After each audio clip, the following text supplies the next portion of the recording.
Hello, my name is Plumb, and I'm lucky enough to call myself Radio 1 and 1Extra's film critic, and this year, the host of the Pilton Palau, that's right, the cinema tent at your favourite festival, the Glastonbury Festival. And why not actually, whilst we're in the Prince Charles Cinema here in London, make it a little bit more Glasto, shall we?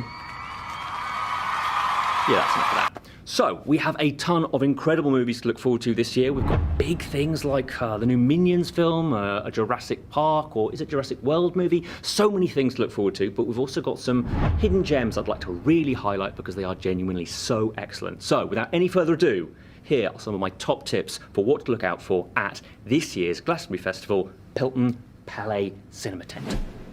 We've got world-famous ukulele virtuoso and composer and singer and everything. The Tamani Gardner will be here in front of 6 different screenings performing for us. She's coming all the way from Hawaii and she'll be doing some film covers and some of her own material. Really, definitely make sure you find the time to check her out. So let's talk about some of the amazing Q&As and introductions we have to look forward to at the Pilton Palau this year, including Oxide Ghosts, the Brasseye tapes from Michael Cumming. If you are a fan of that show, you will love being able to see this incredible behind-the-scenes access as to how they made that superb bit of television.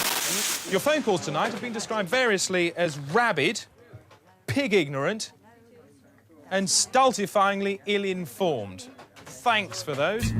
I personally am very excited to be speaking to Michael Winterbottom about his new documentary about children in Gaza. This is 11 Days in May.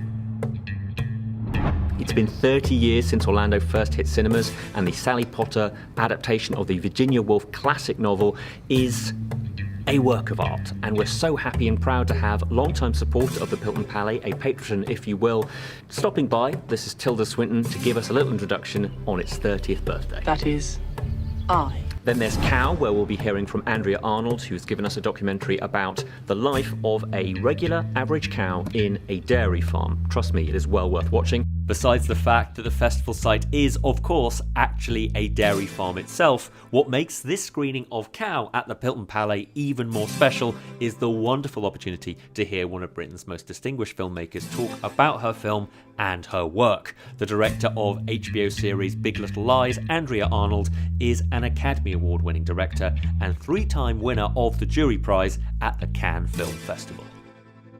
On Thursday, we have a sing-along Greatest Showman screening, which I cannot wait to be a part of. I will be dressed up the best I can, trying to do a Hugh Jackman impression. I don't think it's going to work. We've also got The Room, which of course is a cult classic, and I cannot wait to be throwing the appropriate bits of cutlery at the screen as we all enjoy the sheer anarchy of that motion picture. You are tearing me apart, Lisa! How about Priscilla, Queen of the Desert? That's another massive classic that we have on show. And as a midnight screening, make sure you find the time to put on some sort of special outfit as we do the midnight showing of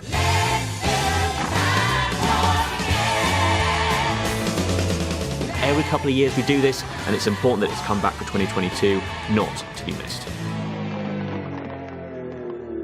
So, there are a couple of movies that I really look forward to you guys watching. These are my personal favourites. Let's start with Everything Everywhere All at Once, which is from the amazing music video directors, the Daniels. Everything Everywhere All at Once. Woo! Everything Everywhere All at Once is a Matrix-style action sci-fi. What's happening? Whatever it is, it's beautiful. It stars Michelle Yeoh, it's also got Stephanie Su, how about Jamie Lee Curtis, and it is a multiverse-hopping, kick-ass kung fu thing.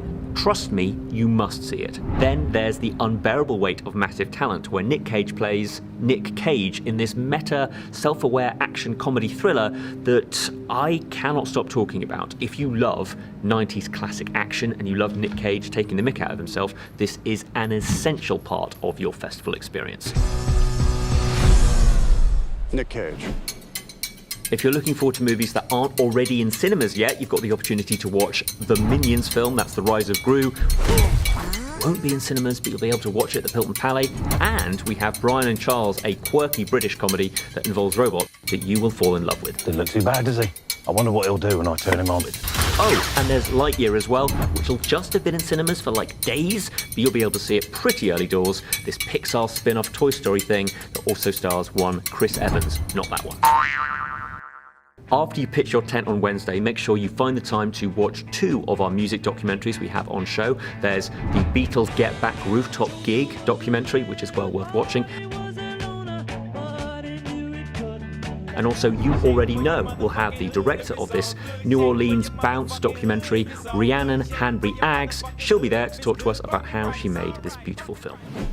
If you're one of those folk that feels like maybe movies are a little bit too long these days, how about a very special half-an-hour trip to the world of Pedro Almodovar? It is his first English language movie, and it stars one Tilda Swinton. So look forward to The Human Voice, that's on Wednesday, and we wrap things up with the increasingly very relevant Doctor Strangelove, which will be putting a cap, a bow, and a grand explosion at the end of our festival.